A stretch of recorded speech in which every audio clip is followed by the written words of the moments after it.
Hello viewers, I am RJ. ये आपकी class 9th की पूरी फिज़िक्स का वन शॉट है।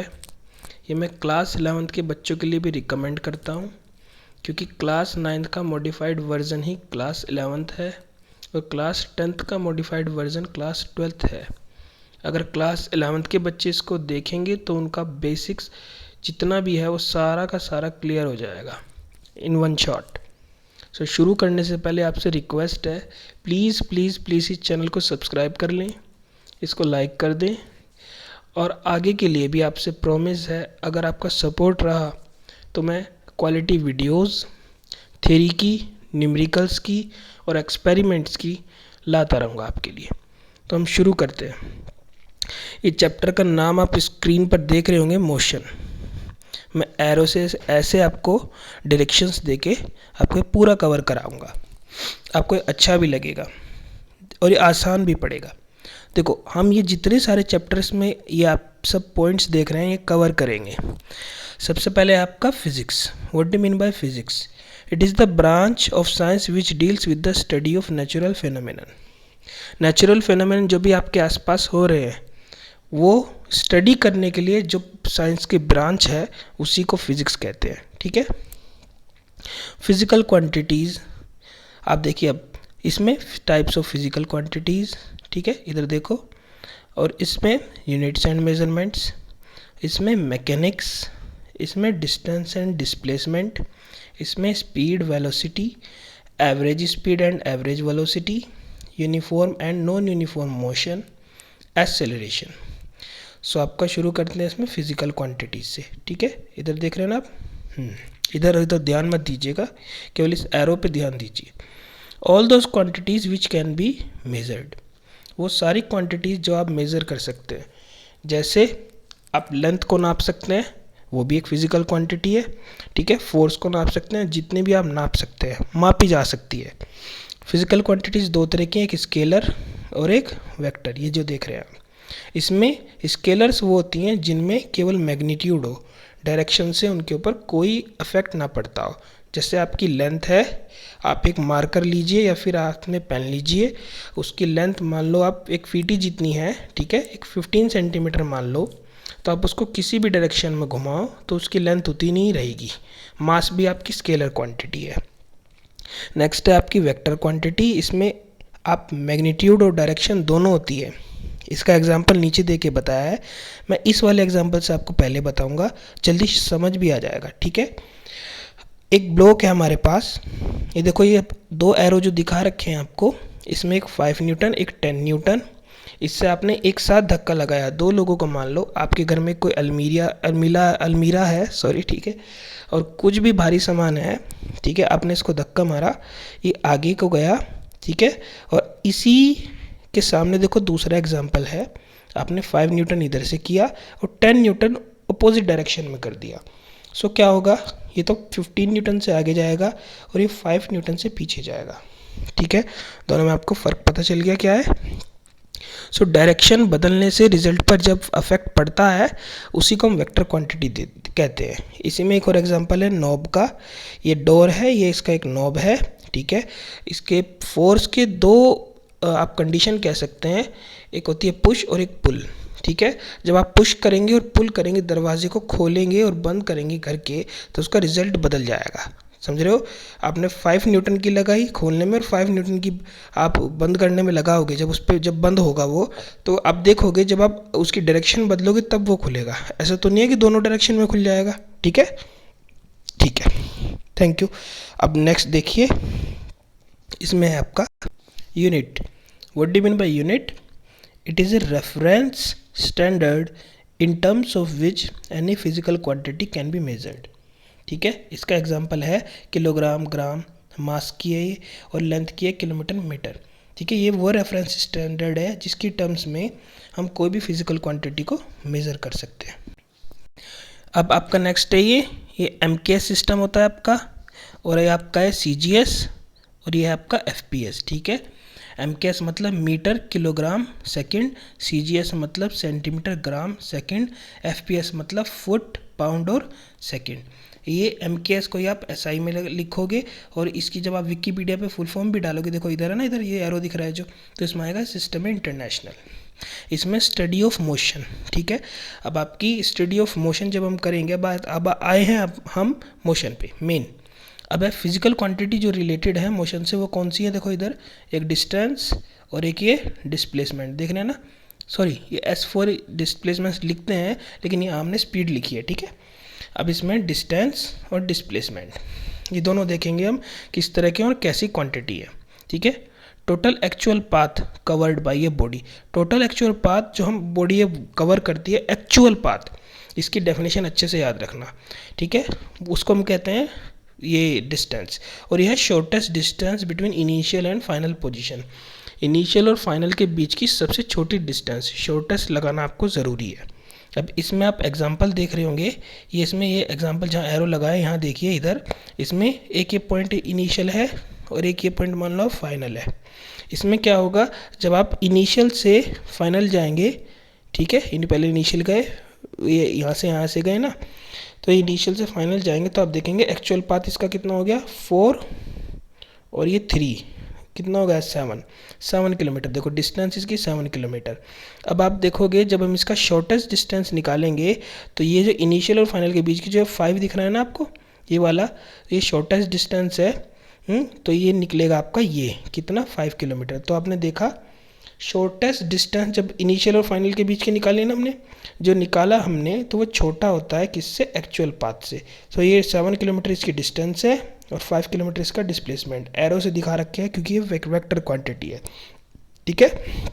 हम नेक्स्ट इसमें है, अब देखो एक कंडीशन यहाँ पे दे रखी है जो मैं एरो लगा रहा हूँ यहाँ पे, इसमें स्ट्रेट पाथ जो है, इस स्ट्रेट पाथ में देखो क्या होता है, ये एक A है, ये B है और ये C है, ठीक है।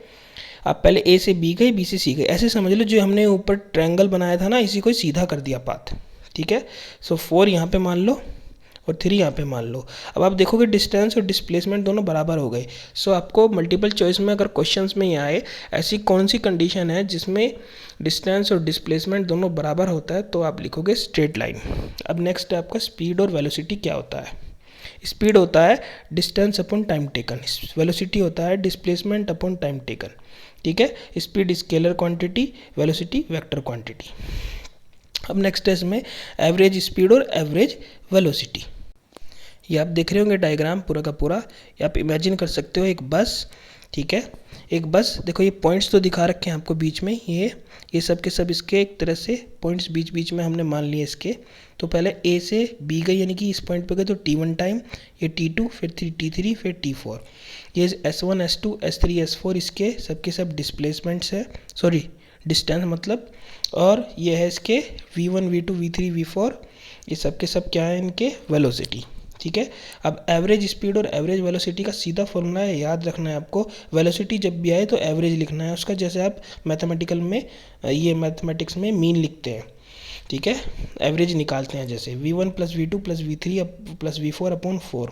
अब एवरेज स्पीड में आप क्या लिखोगे, total distance upon total time taken, ठीक है। जैसे वहाँ था ना ऊपर कि डिस्टेंस जब भी लिखते थे टोटल एक्चुअल पाथ, तो इसमें भी कुछ कुछ ऐसे ही है कि इसमें टोटल आएगा और इसमें आएगा एवरेज आपका, ठीक है। इसमें बिल्कुल भी गलती मत कर देना। अब नेक्स्ट है आपका यूनिफॉर्म मोशन और non uniform motion. Uniform motion और नॉन यूनिफॉर्म मोशन, ठीक है। इसमें क्या होता है, यूनिफॉर्म है तो स्पीड कांस्टेंट रहेगी, नॉन यूनिफॉर्म है तो स्पीड वेरिएबल रहेगी। ये आपका अभी के लिए याद रखना है, ठीक है। अभी नीचे इसको कवर कराएंगे, ठीक है। अब इसमें पहले आप एक्सेलरेशन की टर्म को देखें, एक्सेलरेशन क्या कहते हैं अभी कराएंगे, नीचे एग्जांपल से आ जाएगा वो। एक्सेलरेशन क्या है, इसको A से डिनोट करते हैं, इसके ऊपर वेक्टर आप लगा हुआ देख रहे होंगे, इधर देखो, और इसमें metre per second square. The rate of change of velocity, ठीक है। Rate of change of velocity, इस चीज़ का याद रखना, रेट है और चेंज ऑफ वेलोसिटी है, इसका चेंज का याद रखना। कभी भी हमेशा क्या लिख देते हैं, कुछ लोग, ज़्यादातर बच्चे लिख देते हैं A is equal to V minus U upon T है इसका फॉर्मूला। इसका फॉर्मूला V अपॉन टी नहीं है, क्योंकि ये V माइनस यू चेंज को दिखाता है, ठीक है। तो चेंज ऑफ वेलोसिटी है। अब इसमें नेक्स्ट है आपका, इसमें छोटा सा न्यूमेरिकल दे रखा है, ठीक है, आप इसको करना। इसमें क्या है, वैन एस ये दे रखा है, स्पीड ज़्यादा होगी ये स्पीड कम ऐसे दे रखी है, ठीक है ना। तो ये सीधी सी बात इसमें मेन बताने की है कि एक्सेलरेशन जब माइनस में है तो उसको रिटार्डेशन कहेंगे। दिख रहा है ना आपको, ये रिटार्डेशन नीचे लिखा हुआ है और एक्सेलरेशन इसमें देख निगेटिव साइन जो है ना, ये वाला निगेटिव, और इसमें रिटार्डेशन, ठीक है ना। अच्छा, अब देखिए, अब है नो यूनिफॉर्म और नॉन यूनिफॉर्म मोशन। इससे मतलब क्या है, देखो यूनिफॉर्म जब मोशन होगा तो स्पीड कांस्टेंट रहेगी, याद रखना। स्पीड जब कांस्टेंट रहेगी तो क्या होगा, एक्सीलरेशन जीरो हो जाएगा, ठीक है। क्योंकि जब स्पीड कांस्टेंट होगी तो उसमें चेंज होगा नहीं, जब चेंज नहीं होगा, जब चेंज जीरो हो गया तो उसमें एक्सीलरेशन क्या हो जाएगा, ज़ीरो, ठीक है। अच्छा, अब इसमें है non uniform. Non uniform motion में क्या है, देखो इसमें स्पीड कांस्टेंट नहीं रहेगी, याद रखना। स्पीड कांस्टेंट इसमें नहीं रहेगी तो एक्सीलरेशन जीरो नहीं होगा। तो सारे जितने हम काइनेमेटिकल इक्वेशंस पढ़ते हैं, 3 हमारी काइनेमेटिकल इक्वेशंस होंगी। v equals to U plus A T, S equals to U T plus half A T square, V square minus U square equals to 2as। इसमें ये सारी की सारी तब हैं जब ये नॉन यूनिफॉर्म मोशन का केस है, ठीक है। अब इसमें आपके काइनेमेटिकल इक्वेशंस हैं, इसमें v equals to U plus A T, S equals to ये आपने पीछे मैंने आपको बताई है। अब इसकी डेफिनेशन, इसका प्रूफ है तीनों के तीनों, ठीक है, बहुत आते हैं। बाय डेफिनेशन ऑफ एक्सीलरेशन हमको पता है a equals to change in velocity होता है upon time, v minus U upon T हमने लिख दिया। तो ए टी इसको हमने यहाँ पहुँचा लिया, एरो देख रहे हैं ना आप, इसको हमने यहाँ पहुँचा लिया तो ये आ गया। तो उसके बाद इससे टोटल प्रूफ हो जाएगा v equals to U plus A T. तो सीधी सी बात है, एक्सीलरेशन के फॉर्मूले से आपको आराम से प्रूफ हो जाएगा v equals to U plus A T. अब नेक्स्ट है आपका v equals to D upon T, ठीक है। Velocity equals to displacement upon time होता है। इसमें आप ये एवरेज वेलोसिटी यहाँ पे लेंगे, ये ग्राफ से ज़्यादा प्रूफ हो जाती है। अभी के लिए आप इसी को ही आप यहाँ पे पुट करें। इसमें क्या होगा, ये डी अपॉन टी यानी कि डिस्प्लेसमेंट अपॉन टाइम के इक्वल हो जाएगी। उसके बाद इसमें क्या होगा, S equals to U plus V upon two, ठीक है, ये एवरेज लिया था जो हमने, इनटू इसमें आ जाएगा आपका मल्टीप्लाई बाय टाइम, ठीक है। और जब इसमें टाइम की मल्टीप्लाई हम कर देंगे, देखो इधर दिख रहे हैं ना आपको, इसमें टाइम की मल्टीप्लाई कर देंगे तो ये हमारे पास क्या आ जाएगा, ये v की वैल्यू पुट कर दो यहाँ पे पूरी की पूरी, v equals to U plus A T, और ये पूरा का पूरा जब प्रूफ होगा ये आ जाएगा S equals to U T plus half A T square. So दूसरे वाले में आपको कुछ नहीं करना, v का एवरेज वाला लिख दो आप, और दूसरा उसका क्या लिख दो, उसको इधर उधर पहुँचा दो, और उसके बाद v equals to U plus A T. आपको 2 काम करने हैं इसमें, और कुछ ही नहीं करना। अब नेक्स्ट है आपका s equals to U plus V upon two. हाँ, ये इसमें एवरेज इसका जो हमने पहले लिया था, और ये v minus U T upon ये t की वैल्यू हमने यहाँ पुट कर दी, ठीक है। जब हमने इसको प्रूफ किया तो ये आ गया v square minus U square equal to 2a। ये सबसे सिंपल है। अब इन चीज़ों का आप ग्राफ से करेंगे, ठीक है। ये तो आपने इस सिंपल तरीके से कर लिया। अब आप इसमें करेंगे क्या, देखो आप ये ग्राफ देख रहे हैं पूरा का पूरा, ठीक है। इसमें आप देखो क्या करेंगे, ये आपकी v दे रखी है, यहाँ पे देखो v है ना, ये v है, ये आपकी u है इतनी, ठीक है, ये आपका इतना t है, और उसके बाद ये आपका ये पूरा का पूरा v के बराबर हो गया पूरा का पूरा, ठीक है। पहले आप ग्राफ को समझ लें, और उसके बाद ये एरिया कवर्ड जब भी आता है तो इसमें आता है ये डिस्प्लेसमेंट पूरा का पूरा। ये आपने ट्रेपेजियम बना दिया, देखो ये ट्रेपेजियम बना दिया ना जो मैं ये कर रहा हूँ, ठीक है, ये ऐसे और ये ऐसे, और ये डिस्प्लेसमेंट, ये पूरा का पूरा एरिया इसके जो कवर में आए। अब देखो हम क्या करेंगे, केवल 2 चीज़ें लगनी है इसमें, इसको ध्यान से समझ लें, ठीक है। ये 2 चीज़ें क्या लगनी है, देखो एक तो ये एरिया ऑफ ट्रेपेजियम हो गया ना, पर जो मैं बना रहा हूँ इसको देखें, ये पूरा का पूरा एक तो ट्रेपेजियम हो गया, और एक दूसरा क्या हो गया इसमें, दूसरा इसमें हो गया जो हम सेपरेटली इसको लें, सेपरेटली क्या क्या, एक तो ये ट्रायंगल, और एक ये हम अलग से ले लें। ये आप देख रहे हैं ना, ये एक तरह से रेक्टेंगल, ये आप अलग अलग देख रहे हैं ना, तो ये 2 अलग अलग हो गए। हम इन दोनों एरिया को क्या लिख सकते हैं, area of trapezium equals to area of triangle plus area of ये रेक्टेंगल, ठीक है। सबसे पहले आप इसमें सिंपल देखें, पहले वाले की तरह है, a equals to V minus U upon T, देख रहे हैं ना ये वाला, तो ये v इक्वल्स टू ये v equals to U plus A T, proof ऐसे ही हो जाएगा। So in velocity time graph, so s equals to area of A B C D trapezium, ठीक है ना। ट्रेपेजियम बनना है ना आपको, अभी अभी ऊपर दिखाया, तो इसका फॉर्मूला होता है 1/2 sum of parallel sides into perpendicular distance between them. तो सम ऑफ पैरेलल साइड्स कौन कौन सी हैं, पैरेलल साइड्स ये हैं इसकी बी डी और ये वाली, और परपेंडिकुलर डिस्टेंस इनकी कितनी है, ये वाली परपेंडिकुलर डिस्टेंस है, ठीक है। परपेंडिकुलर का मतलब होता है बच्चों जो नॉर्मल होता है बिल्कुल 90 डिग्री पे। अब इसकी वैल्यू पुट करो। बी डी की वैल्यू कितनी है बताओ यहाँ से। बी डी की वैल्यू है पूरी की पूरी वी है, दिख रहा होगा आपको, ये जो वी है ना, ये वी है, और इसमें ये हमने पुट कर दी। और ए ओ की वैल्यू क्या है, ए ओ की वैल्यू है पूरी की पूरी दिख रही है आपको, ये कितनी है, ये यू है, यू हमने पुट कर दी। और टी की वैल्यू कितनी है, ओ डी की वैल्यू है टी है ना, देखो ओ ये है और डी ये है, इसकी वैल्यू पूरी की पूरी है टी, हमने टी पुट कर दी। ठीक है, अब देखो इसमें हमने वहाँ पे जो प्रूव करके उतना ही रखा, अभी इसको उससे इसके आगे यूज़ करेंगे उसको। ठीक है, अभी के लिए आप ये वाला देखो क्योंकि पेज थोड़ा बदल गया। इसमें देखो एरिया ऑफ, मैंने जो आपको बताया था S equals to area of triangle A B C, जो आप पीछे देखोगे अभी अभी, और ए सी डी ओ।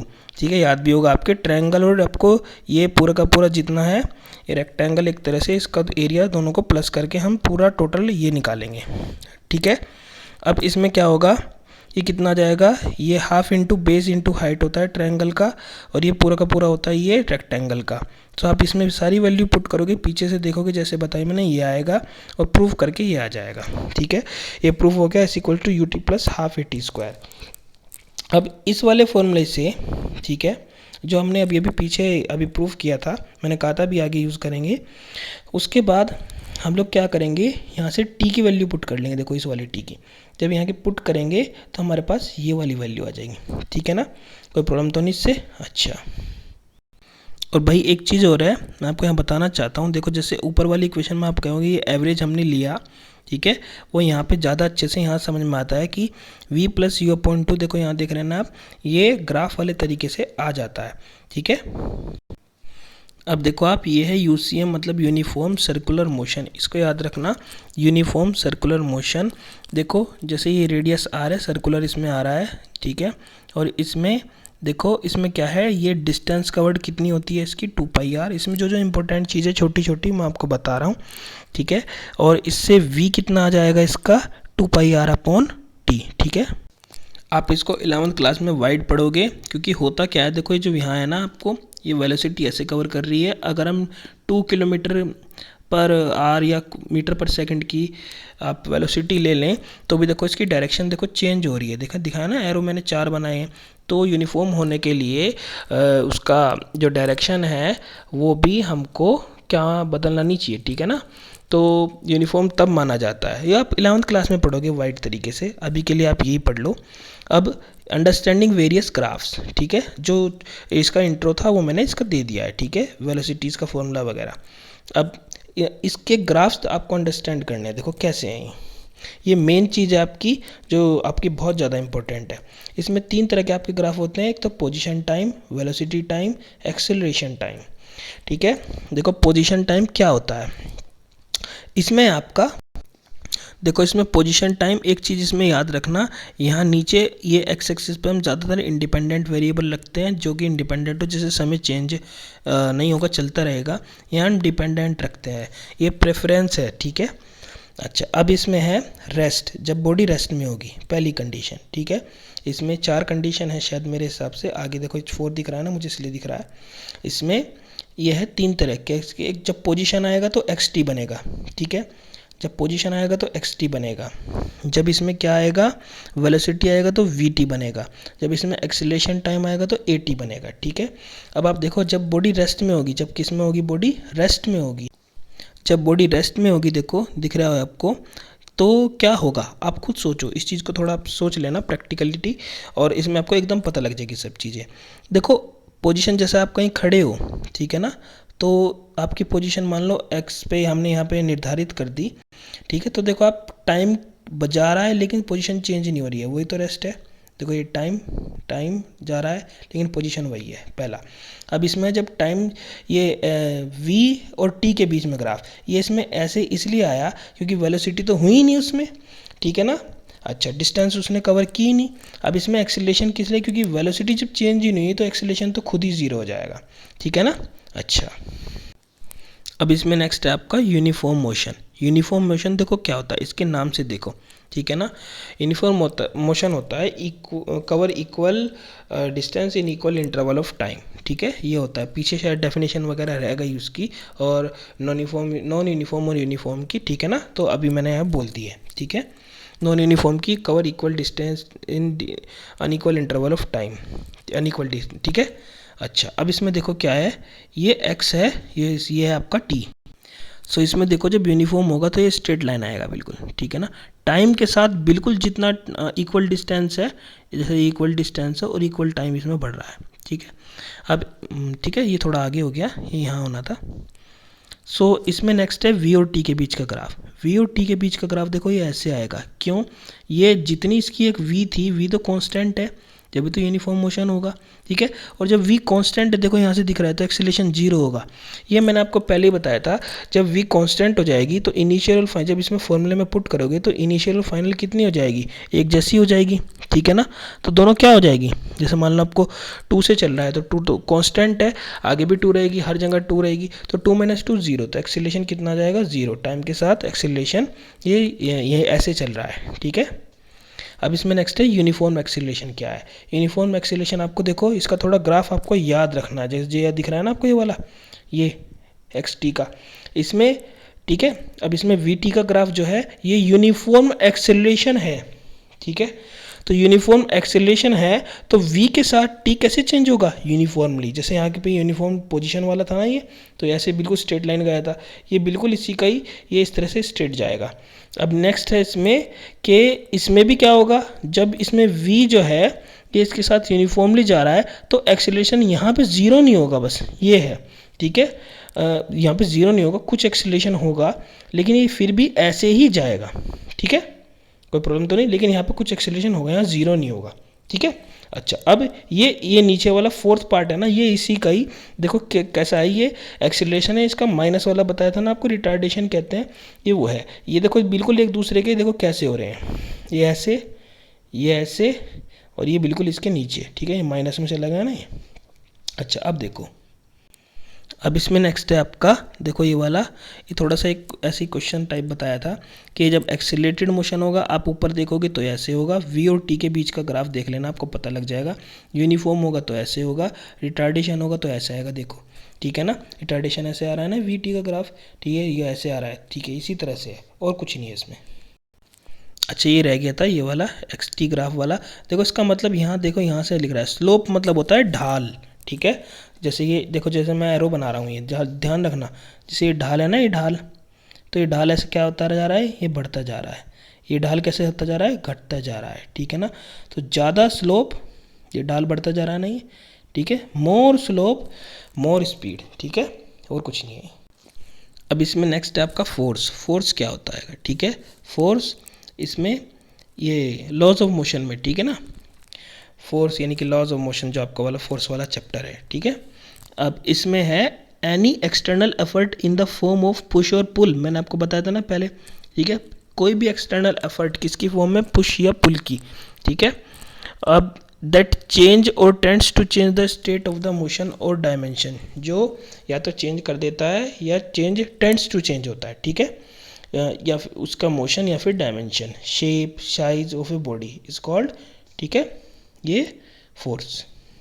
अब इसमें F का मतलब F ये क्या होता है, ये याद रखना, ये सेकंड लॉ से आएगा, लेकिन F = m में आपको ये याद रखना है। इसमें है नेक्स्ट क्या, ये इसकी ग्रेविटेशनल यूनिट, ये आपकी इसमें कौन सी यूनिट, ये आपकी ये SI यूनिट, ये आपकी CGS में ये होती है डायन, ठीक है, डायन मान लो, इसको याद रह जाएगा जल्दी, CGS की डायन। अब इसमें है ये KGF और किलोग्राम वाट, ठीक है, ये ग्राम वाट, ठीक है। अब इसमें ये आपको थोड़ा सा याद रखना है, एक 980 डायन और ये 9.8 न्यूटन, ठीक है। अच्छा, अब देखो इसमें नेक्स्ट, अब इसमें आपका ये मोमेंटम क्या होता है, P, ठीक है, linear momentum, P = m × v, mass into velocity, ठीक है। अब इसमें देखो क्या होता है कि ये पता लग गया आपको, मोमेंटम ये फॉर्मूला ही है, मीन इसका ये याद रखना है आपको, इसका यूनिट हो जाएगा मास, ये m का और ये v का, दोनों का यूनिट निकालोगे तो आपको पता लग जाएगा, किलोग्राम और ये मीटर/सेकंड। अब इसमें क्या होता है, देखो इनर्शिया क्या होता है, इनर्शिया को देखना है, the inability of a body to change, देखो लॉ ऑफ इनर्शिया अलग है और ये इनर्शिया अलग है। इनर्शिया है जैसे आपकी इनेबिलिटी, ठीक है, to change the state of a body, ठीक है, टू समझे? अच्छा, अब देखो inertia totally depends upon mass, यानी कि देखो जैसे ज़्यादा मास है तो ज़्यादा इनर्शिया होगा। देखो जैसे रोलर है, उसको आपको हिलाने के लिए आप मोमेंट ऑफ इनर्शिया में भी पढ़ोगे इसको, जब 11th क्लास में होगा आपका, कि जब उसको हिलाने के लिए ज़्यादा मास है ना, ठीक है, तो उसमें ज़्यादा आपको इनर्शिया उसका होगा, ठीक है। और जिसका कम मास है तो उसमें मास कम है तो इनर्शिया कम होगा। I directly proportional to M, ये इसका आता है फॉर्मूला। अब आपके इसमें देखो कौन कौन से होते हैं इनर्शिया के, ये 3 part: inertia of rest, inertia of motion, inertia of direction. Inertia of rest है, अब देखो ये मोशन से रिलेटेड है, ठीक है। अब इसमें देखो ये डायरेक्शन से, देखो इसमें क्या है, ठीक है, 3 तरह के हो गए आपके। अच्छा, अब देखो क्या है, इसमें है Newton's first law of motion, ठीक है। इसमें न्यूटन का पहला फर्स्ट लॉ ऑफ मोशन कौन सा है? Law of inertia. क्या कहता है ये कहता है कि every body continues to be the state of rest or of uniform motion in a straight line unless और until any external unbalance force is applied on it.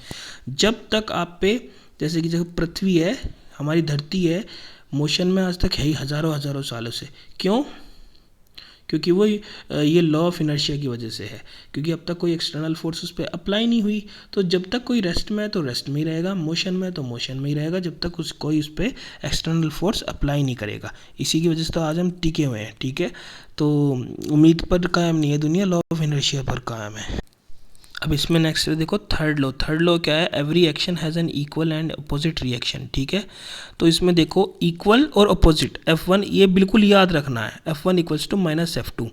तो अब अगर आपके ये याद रहेगा तो थर्ड लॉ याद रह जाएगा, ठीक है। अब इसमें देखो जैसे R है, ये इस पर मास mg नीचे लगेगा तो इस पर इक्वल एंड अपोजिट क्या लगेगा? नॉर्मल रिएक्शन लगेगी, इसलिए इसको नॉर्मल रिएक्शन कहते हैं R। अब इसमें ये एग्जांपल हो रहा है, जैसे रॉकेट प्रोपल्शन है, इसमें एयर एग्जर्ट करेगी किस पे? एयर एग्जर्ट थ्रस्ट, ठीक है, इस पर क्या करेगी? थ्रस्ट, ठीक है। अच्छा, अब देखो अच्छा लग रहा है ना। अब इसमें क्या है? सेकंड लॉ क्या कहता है? Rate of change of momentum. Rate of change of momentum, याद रखना इस चीज़ को। Rate of change of momentum, देखो ये इससे थोड़ा सा मैं यहाँ से समझाता हूँ। ये इनिशियल, ये फाइनल, F का मतलब फाइनल, P का मतलब momentum, M V, P equals to M V आपने पढ़ा था ना। ये U है इनिशियल वेलोसिटी, V है फाइनल वेलोसिटी, ठीक है। ये U इनिशियल, ये V फाइनल, ठीक है ना। अब देखो इसमें क्या होगा? F है ये F डायरेक्टली प्रोपोर्शनल टू किसके? ये देखो rate of change of momentum है ना, ये दिख रहा है आपको, यही वाला है। अब F किसके बराबर हो जाएगा? K into M V minus M U upon T. देखो ये जो दिख रहा है, एरो मैं ऊपर नीचे कर रहा हूँ, ठीक है। एरो मैंने ऊपर नीचे करूँ तो समझ जाना, मैं वो वाली चीज़ चला रहा हूँ। अब इसमें है F equals to M into V minus U upon T. अब इसमें F is equal to M में यहाँ से आया है, समझ में आ रहा ना कि rate of change of momentum हमने यहाँ से प्रूफ किया है। अब आपका इसमें force and laws of motion, इसमें है law of conservation of momentum, recoiling of gun, catching of ball, propulsion of rocket, ठीक है ना। देखो इसमें क्या क्या चीज़ें हैं। इसमें है किसी भी कोलिजन में the total momentum before collision is equal to the total momentum after collision. ये हमको क्या है? ये law of conservation of momentum है। इसमें देखो क्या होगा, इसमें इसकी UA थी, इसकी UB थी, ठीक है, इनिशियल। और देखो ये U है, U मतलब इनिशियल किसकी? A की। ये UB, U मतलब इनिशियल किसकी? B की। किसमें? Before collision. जब इसमें कोलिजन हुआ, देखो ये दिख रहा है ना, कोलिजन हो गया। और जो टी टाइम है, देखो जी बीच का जो है चिपके हुए हैं, जितनी देर चिपकेंगे ये उसका टी टाइम। अब इसमें ड्यूरिंग कोलिजन दिखा दिया आपको ये, उसके बाद है जब कोलिजन के बाद ही इसकी ये हालत हो जाएगी इन दोनों की, ठीक है ना। अब इसमें क्या होगा? इसकी क्या हो गई? VA, इसकी क्या हो गई? VB फाइनल है ना आफ्टर कोलिजन के बाद। तो हमको प्रूफ क्या करना है? Initial momentum equals to total final momentum. तो क्या हो जाएगा? MA UA plus MB UB equals to MA VA plus MB VB। ये क्या है? ये टोटल इनिशियल मोमेंटम क्या होता है? इनिशियल होता है ना PI, ठीक है। तो इसका फॉर्मूला क्या होता है? P is equal to M into V होता है, ठीक है, ये वही है। तो इनिशियल और फाइनल दोनों का लिखा। तो न्यूटन्स के थर्ड लॉ से ये हमारा क्या हो गया? F1 is equal to minus F2 होता है, ठीक है। तो सेकंड लॉ से हमारा क्या आ गया? M is equal to F1 ये आ गया और F2 हमारा ये आ गया, ठीक है, एम में।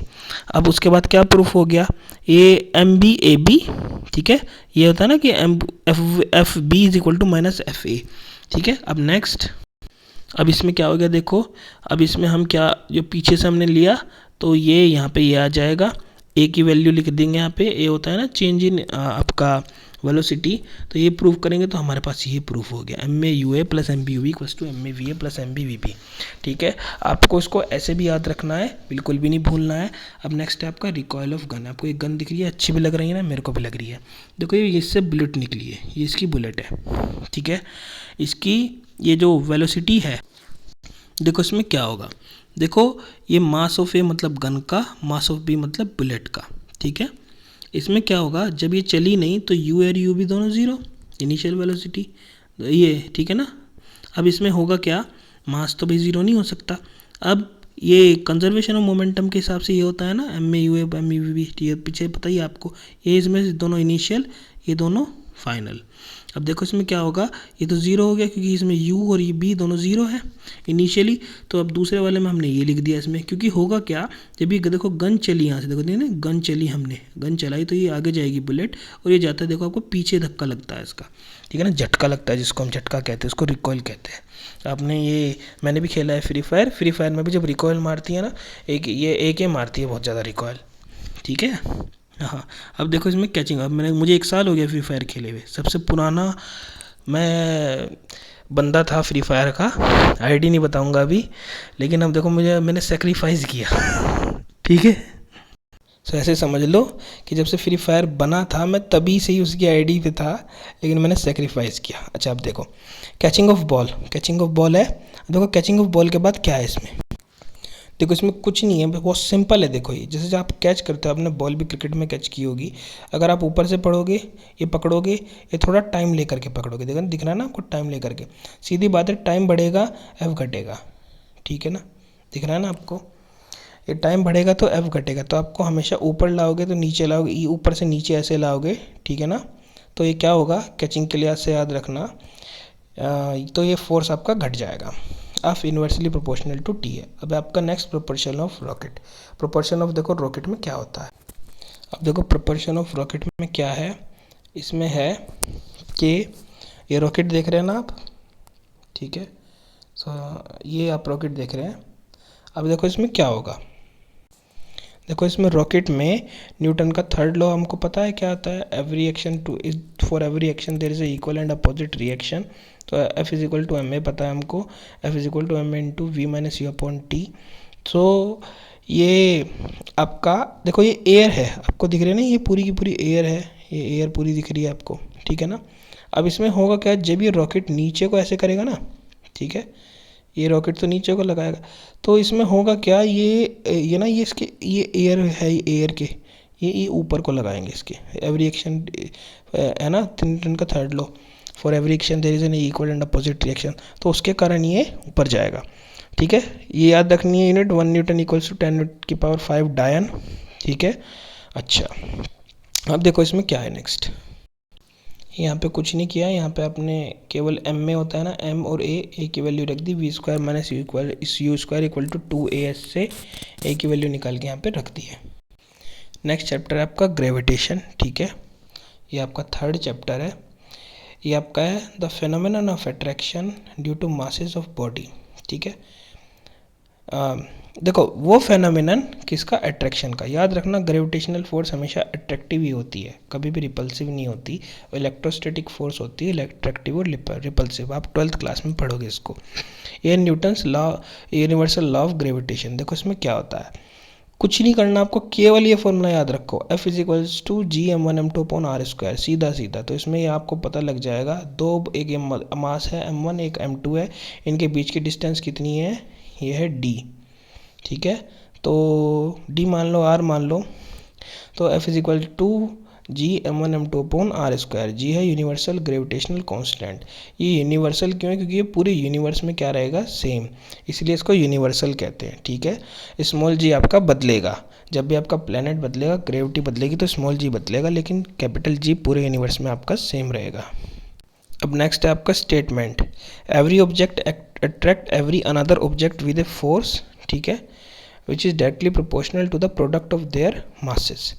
हाँ, inversely proportional to the distance between the, ये इसी फॉर्मूले से बना करके आप लिख सकते हो आराम से। इन्वर्सली प्रोपोर्शनल टू आर के है, आर स्क्वायर के, और डायरेक्टली प्रोपोर्शनल उन दोनों के मासेस के, ठीक है ना। अब इलेक्ट्रोस्टैटिक फोर्स होती है, उसका फॉर्मूला ये होता है Q1 Q2 upon R square. It is due to the charges, ठीक है, और ये रिपल्सिव और अट्रैक्टिव दोनों होती है, मैंने ऊपर बताया, और वो होती है मासेस के थ्रू। सो इलेक्ट्रोस्टैटिक फोर्स किसके कारण, ये रिपल्शन होता है, अट्रैक्शन होता है, दोनों इसमें। ये होती है चार्जेस के थ्रू, वो होती है मासेस के थ्रू। अब नेक्स्ट है इसमें, ये है कि एफ ई और एफ जी। देखो एफ जी है ना, ये अट्रैक्टिव, और ये है क्या, अट्रैक्टिव और रिपल्सिव बोथ। देखो इसमें क्या किया है कि ये मास ऑफ ये अर्थ है, ठीक है, याद रखना है आपका तीनों value. 6 × 10⁻24 kg। Radius of earth 6400 kilometre होती है वैसे, ठीक है, मेरे 6400 किलोमीटर ऐसे याद है। और जी की वैल्यू 6.67 × 10⁻27। ये याद रखना कि आपने सारी वैल्यूज़ MKS यूनिट में ही याद की है, ठीक है, CGS में नहीं MKS में याद की है। अच्छा, अब देखो इसमें क्या है, देखो ये अर्थ है, इसकी रेडियस R है, ठीक है ना। इसमें MC आप कोई भी ले लो, ठीक है, ये मैंने चंगू लिख रखा है, जिस सर्किल में से देखा था उसमें चंगू लिखा हुआ था, ये मंगू है, ठीक है, स्पेशल थैंक्स टू हिम, ठीक है। मुझे नहीं पता कि मैं अच्छा कर रहा हूँ या नहीं, मुझे उम्मीद है कि वो देखेंगे तो कहेंगे कि हाँ मैंने उनका थोड़ा अच्छा ही किया है उनसे, ठीक है। मैं उनका नाम भी आपको बता दूंगा, पहले मैं देख लूँ, आपसे रिव्यूज़ ले लूँ, उसके बाद मैं नाम रिवील कर दूंगा, ठीक है। आपको पता ही लग जाएगा, वैसे आप वीडियोस देखोगे जो आपके नोट्स के हिसाब से। मैंने अलग अलग टीचर्स के जो यूट्यूब से हैं सबके, मतलब मेरे को जो भी अच्छे लगे मैंने सब का वीडियोज़ देखा है, ठीक है ना। आप विश्वास नहीं करोगे, मैंने सब देखे हैं, और मेरे सब के नाम आपको बाद में रिवील करूँगा, लेकिन अभी शुरुआत है तो इस वजह से मैं कुछ कहना नहीं चाहता, ठीक है। क्या पता मैं अभी अच्छा करूँगा या नहीं, वो आप बताओ कि अच्छा करूँगा या नहीं। कि देखो इसमें ये FC है, ठीक है ना, ये मास ऑफ चंगू, ये मास ऑफ अर्थ, ये रेडियस, ठीक है। आपने पीछे यूनिवर्सल लॉ ऑफ ग्रेविटेशन पढ़ा था, उसी से रिलेटेड है। अच्छा, अब देखो इसमें एक चीज़ है कि G ऑफ E, ग्रेविटी, ये G, ये E, ठीक है। इसमें क्या होगा, ये यूनिवर्सल ग्रेविटेशनल कांस्टेंट है, ये ME मास ऑफ अर्थ, ये RE रेडियस ऑफ अर्थ।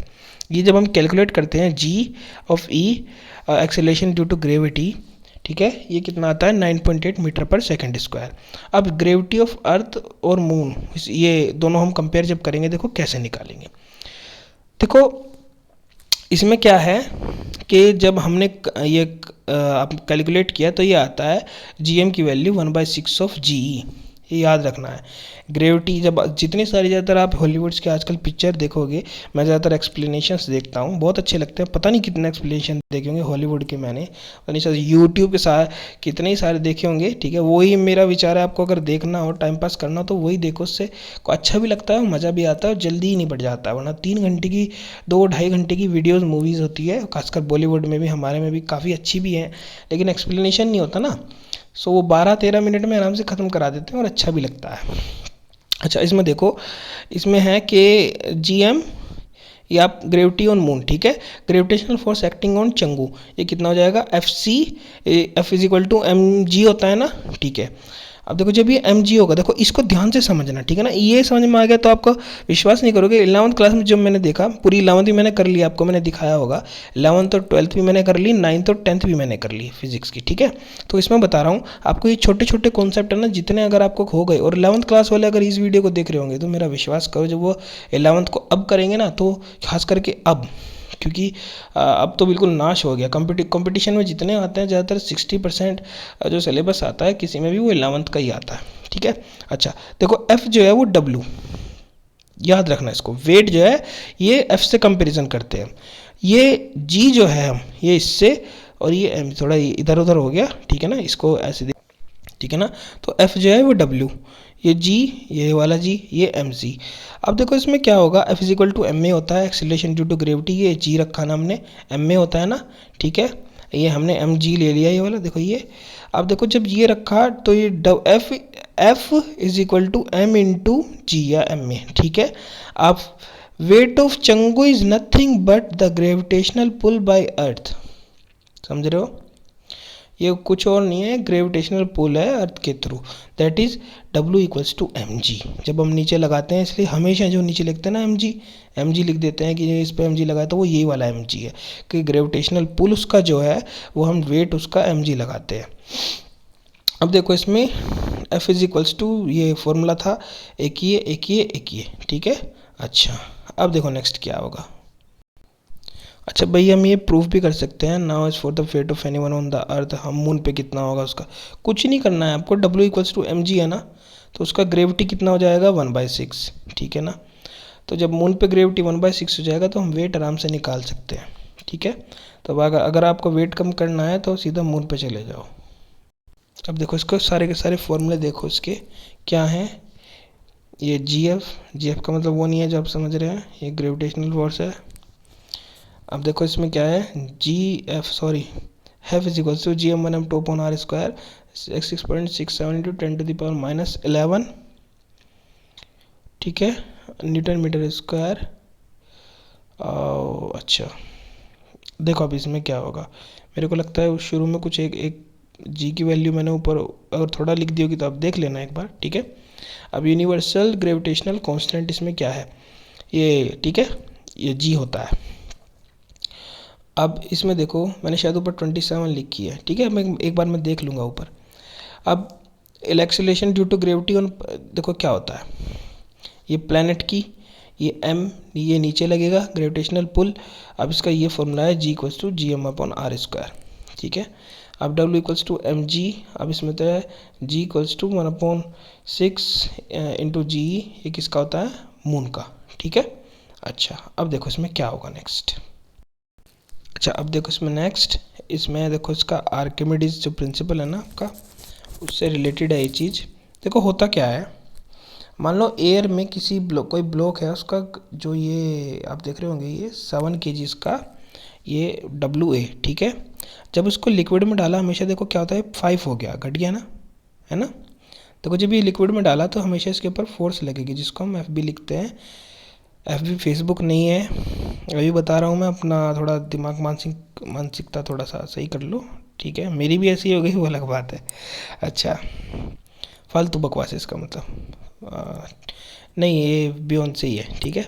अच्छा अब इसमें ऊपर से ये नीचे लगा WW, अब इसमें क्या होगा, अब देखो जितना ये डिस्प्लेस करेगा वॉल्यूम, दिख रहा है ना आपको, ये डिस्प्लेस करेगा, ये इस किसके बराबर होगा, देखो दिख रहा है ना आपको, ये जितना पानी निकलेगा यहाँ पे, ये इसके वेट के बराबर होगा, ठीक है। अब इसी से ही आपकी जब आप डेफिनेशन अब पढ़ोगे आर्किमिडीज प्रिंसिपल की, इस एग्जांपल को याद रखना, एकदम आ जाएगी कि सीधी सी बात है, इसने और कुछ नहीं कही, इसने केवल आपने देखा आपका जितना वेट, मान लो आपका वेट यहाँ पे 70 किलो है बाहर, ठीक है, तो आप पानी में जाओगे तो आपका वेट 50 kg हो जाएगा, तो मतलब कुछ तो घटा कुछ तो हुआ, क्यों हुआ, क्योंकि पानी हमेशा क्या करता है ऊपर ये बियॉन्ड से लगाता है, ठीक है।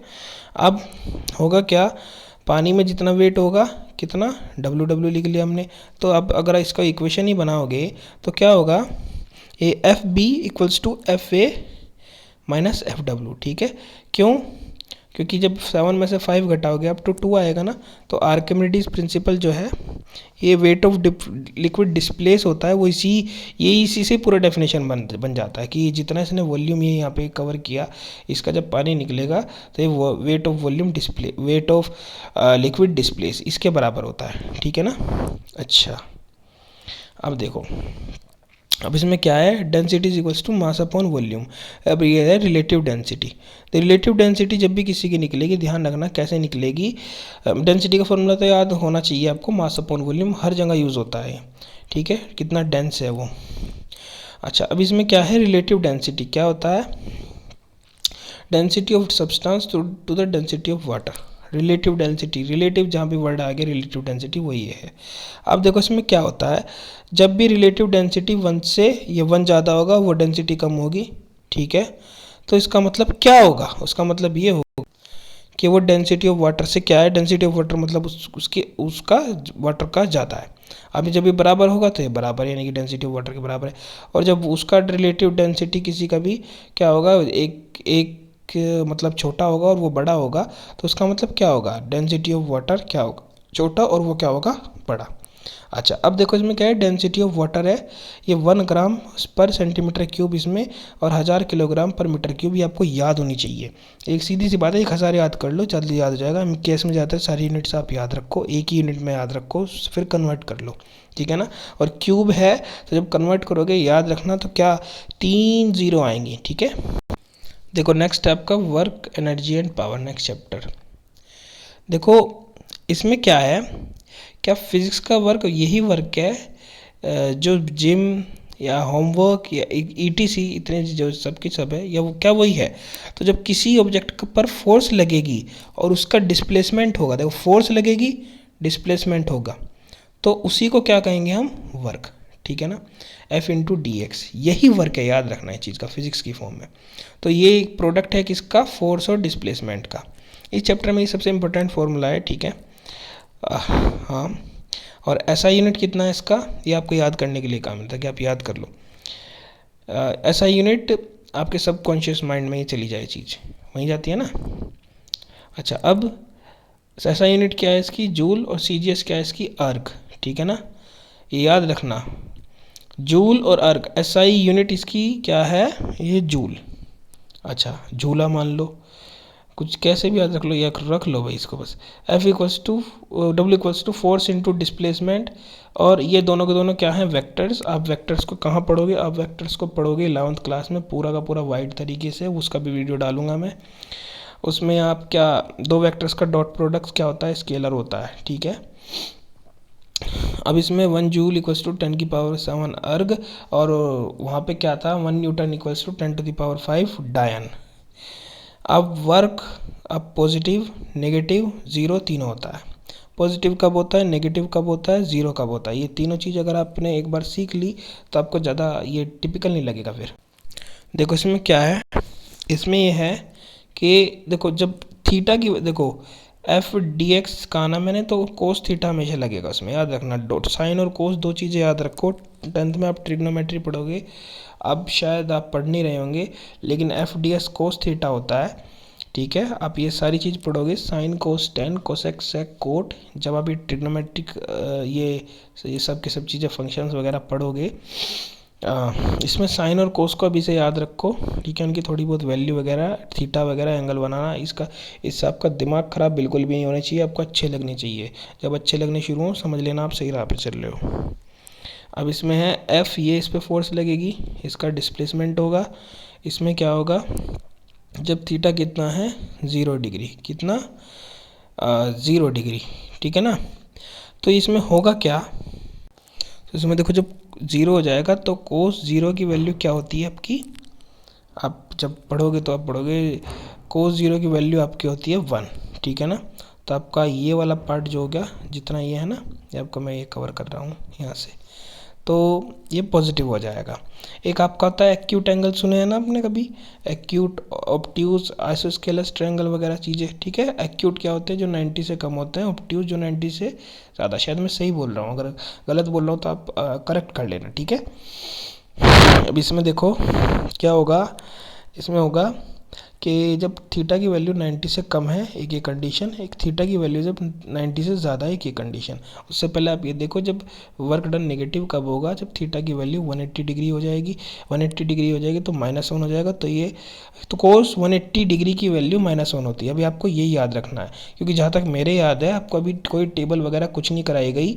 तो सीधी सी बात है, अगर अब मैं आपको थोड़ा सा बता दूँ दोबारा से, क्योंकि मेरे को लग रहा है कि आपको इस लेवल पर थोड़ा प्रॉब्लम आ रही होगी। सो आप यहाँ देख लो जो मैं लिख रहा हूँ, यहाँ पे देखो FDX का आना है ना, F.dx का आना मैंने, तो F.dx है तो FDX cos theta, W equals to का आना मैंने, ये दोनों के दोनों डिस्प्लेसमेंट, ये सॉरी वेक्टर क्वांटिटी इसलिए एरो, FDX कोस थीटा, ये कहा ना। तो ये जो कोस थीटा आपका आया है FDX, पहली कंडीशन में क्या कहा हमने, कोस 0 डिग्री, तो इसकी वैल्यू क्या होती है कोस 0 की 1, ठीक है।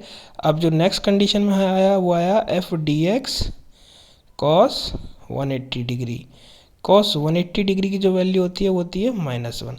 सो आप दोनों इसको पुट करोगे तो आपको ये आराम से ये तो क्या होगा, ये -f(dx) हो जाएगा ऊपर वाली वैल्यू, ये 1 हो जाएगा तो खाली f(dx) आ जाएगा, तो ये पॉजिटिव हो गई ना, और ये कैसे हो गया, नेगेटिव। ठीक है ना। सो आप इसको यहाँ पे देख लो। अब देखो इसको थोड़ा सा, देखो जो आपको दिख रहा है ना, ये एक तो ये वाला दिख रहा है और एक आपको ये दिख रहा है।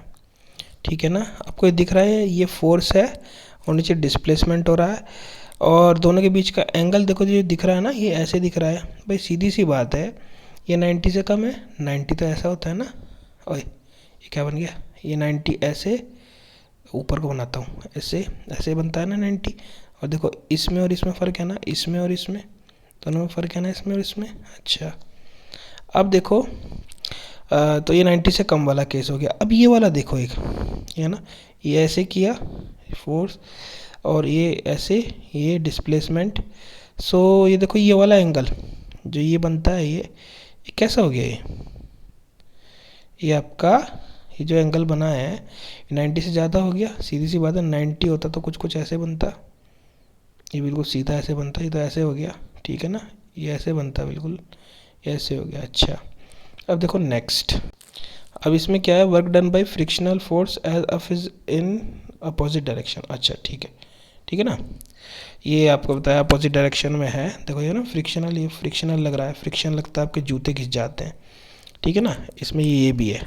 ठीक है, अच्छा ये और कुछ नहीं है, छोटा सा ये पॉइंट था इसमें।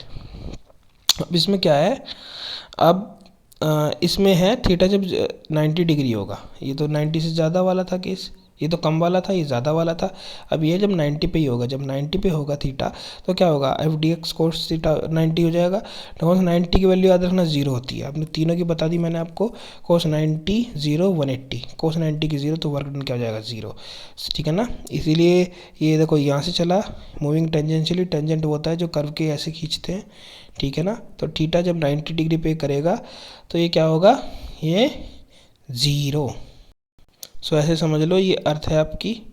ठीक है, ये आपका सन है, ये चारों ओर घूम रही है, तो ये टेंजेंशियली ये लगा रही है और ये फोर्स यहाँ पे लग रहा है। ठीक है ना, तो इसमें क्या होगा, आपका ये वर्क डन क्या हो जाएगा इसका 0। अच्छा अब नेक्स्ट देखो आप, देखो एनर्जी, एनर्जी क्या होती है, कैपेसिटी टू डू वर्क, ये होती है स्केलर क्वांटिटी। एक स्केलर वेक्टर था ना, वो वर्क को करने की कैपेसिटी, सीधी सी बात है। अब इसमें ऐसा यूनिट इसकी जूल, वही वर्क वाली सारी इसकी यूनिट है। इसकी फॉर्म्स देखो कौन कौन सी होती हैं, ये इंपॉर्टेंट है। ये हीट एनर्जी, लाइट एनर्जी, ये sound energy, mechanical energy, chemical energy, nuclear energy और साउंड एनर्जी। साउंड पहले होगी थी ना, चलो कोई नहीं, दोबारा आ गई। लॉ ऑफ कंजर्वेशन एनर्जी क्या होता है, ये बहुत इंपॉर्टेंट है, हर जगह लगेगा, इसको थोड़ा सा सीख लो। Energy can neither be created nor be destroyed, it can only be converted from one form to another and the total amount of energy in the universe always remains constant. ये मैंने बिना देखे ही बोली है, टोटल अमाउंट से मैंने खुद से यहाँ देख के बोली है, वरना ऊपर वाली खुद बोली है, क्योंकि मैंने बताया याद करनी ही है इसको, और कोई चारा नहीं है तुम्हारे पास। ठीक है, इसीलिए तुम बेचारे हो। अब यह गाय के पास भी चारा होता है, गाय माता के पास, लेकिन तुम्हारे पास नहीं है भाई। अब देखो एनर्जी, एनर्जी होता है मैकेनिकल एनर्जी और ये होता है पोटेंशियल एनर्जी। ठीक है, जो स्टोर्ड होती है।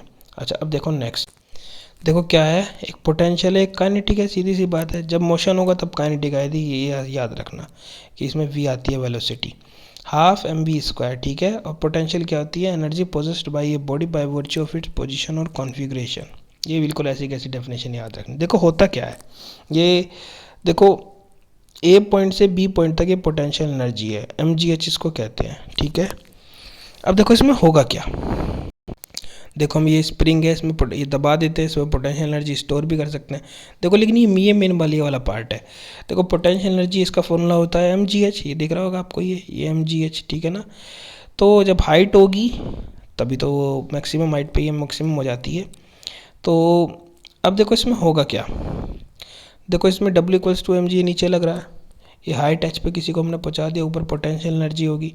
अब देखो ये काइनेटिक एनर्जी क्या होती है, देखो काइनेटिक एनर्जी होती है, देखो इसमें क्या होगा, देखो वर्क एनर्जी जो थ्योरम होती है तुम्हारी, वो होती है work done equals to change in kinetic energy. देखो K = W, यहाँ तक याद रखो इसको पहले। उसके बाद तो हमने आगे की चीज़ की है, उसके बाद वर्क डन का फॉर्मूला लगाया एफ इन टू एस। अब देखो एफ का फॉर्मूला क्या होता है एम में, ये एफ के फॉर्मूले से आया। एस का आता है ये वाला डिस्प्लेसमेंट, वो इक्वेशन थी ना आपकी, equation of motion, kinematical equation कि V square minus U square equals to 2a(s), ठीक है ना। उससे हमने इस वाले की वैल्यू हमने क्या कर दी, निकाल दी। अब देखो नेक्स्ट क्या है, जब हमने किया इसको ए से ए कट, सो ये आ गया, ये एम वी स्क्वायर अपॉन 2 आ गया, ठीक है। कोई प्रॉब्लम तो नहीं इसमें भाई। अच्छा अब देखो, अब इसमें W equals to M G नीचे है, तो देखो ये G से रिलेटेड है, ठीक है। F इंटू वही सेम है इसमें, पोटेंशियल एनर्जी किसका, वर्क डन के बराबर, ये F इंटू एस, ये यहाँ पहले वाला जैसे काइनेटिक करी थी ना वैसे ही है। W equals to F into S, तो पोटेंशियल एनर्जी कितना हो गया, M इंटू जी, ये इंटू एच हो गया। अब देखो इसमें क्या होगा, सो ये फॉर्मूला आ गया, और क्या होता भाई, ठीक है। अच्छा काइनेटिक एनर्जी और पोटेंशियल एनर्जी का फॉर्मूला आ गया। अच्छा अब देखो, अच्छा अब देखो, अब ये है पावर, ठीक है ना, पावर वो वाली पावर नहीं, वही वाली है पावर। देखो rate at which work is done, भाई लास्ट में आ रहा है, थोड़ा मज़ा सूझ रहा है इस वजह से, ठीक है ना, मेरे को गालियाँ मत देना। अब देखो पावर क्या होता है, rate at which work is done, जिस रेट पे वर्क डन करते हैं, ठीक है ना। और ये किस में नपती है, ये नपती है भाई वाट में, किस में, वाट, दिख रहा है ना आपको ऐसा यूनिट। तो P इक्वल्स टू W/T होता है। तो जितना देखो क्या होता है, किसी भी काम को इफ़िशियंट वे में करना, जितना कम टाइम में काम ज़्यादा मिले उसी को हम पावर कहते हैं। कहते हैं ना किसी की पावर ज़्यादा है, तो सीधी सी बात है, कोई कम टाइम में जितना कम टाइम लगाए किसी काम को करने में, मान लो किसी ने कोई काम जल्दी कर दिया तो टाइम घट गया, पावर बढ़ गई उसकी, समझो ना। उसकी कॉमन यूनिट क्या है, हॉर्स पावर, वो कितनी होती है 746 वाट के बराबर, 746 वाट। और ये होती है KW आपने अपने मीटर पे लिखा हुआ देखा होगा। सो वो उसका ही वही वाला KW है, ठीक है, किलो वाट, ठीक है। उसमें एक आवर में कितना होता है वो उसका यूनिट के बराबर होता है। अब 12th में पढ़ोगे इस चीज़ को, ठीक है ना। अब ये है 1000 वाट के जहाँ आ जाए इसको 1000 से हटा दो, ठीक है, ऐसे समझ लो। P इक्वल्स टू W/T, और ये W क्या होता है S/T, sorry F into S है, हाँ ठीक है ना, ये वर्क डन का फॉर्मूला है यहाँ पे, ठीक है। अच्छा अब इसमें क्या है, P कितना आ गया यहाँ से, F इंटू वी, देखो S/T क्या आ गया V, मैंने गोला भी कर रखा है। अच्छा अब देखो नेक्स्ट, अब इसमें पावर का मतलब इफ़िशियंसी वर्क डन से है, ठीक है ना। पावर का मतलब किससे है,